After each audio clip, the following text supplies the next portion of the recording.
And how can you not love St. Patrick's Day when the weather is like this? What a beautiful day we have had, and we have a great evening on tap too. If you still have to go out and grab a pint, temperatures are going to be dropping back into the low 50s, and you see the rain arriving. It should be here after the midnight hour. Just want to give everybody a heads up. Wind advisory has been posted for the day tomorrow. Gusts to 30 to 50 miles per hour will be possible. So if it's trash day tomorrow, luck of the Irish with you. You're going to need it. The trash is going to be blowing all over the place. Look at the difference in temperatures courtesy of Lake Erie. 44 in downtown Cleveland, upper 60s to near 70 in tropical Dover through the day today. That cold air influence off the lake has certainly been noted, but we have a much bigger push of cold air that's going to be coming in here in the next 24 to 36 hours. You can see all this air that is banked up to the northwest of us. This is pressing south.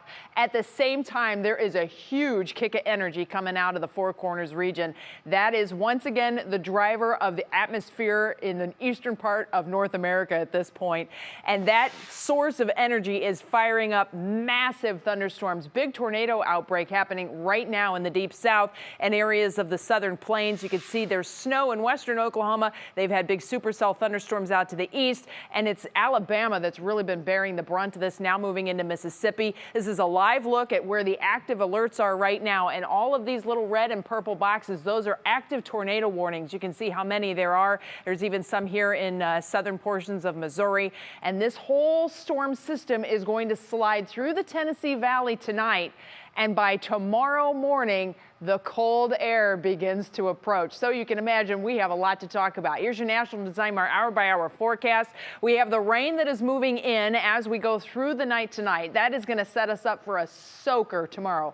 We have a lot of rain that's going to be coming. And remember, wind advisory. So just a fantastic day to be out and about in Northeast Ohio. But that rain is going to stay with us. It's not until the evening that the cold air presses in, and we may have a little bit of a rain-snow mix on the tail end, just a little kick for you before it all clears out. And the good news is once it clears out, we should be set up for pretty nice weather. Here's your Union Home Mortgage outlook. Upper 30s on Friday, more sunshine as we start spring on Saturday, and you can see by next week we are going to be sitting pretty in the 60s. We're going to have a peek at sports coming up next.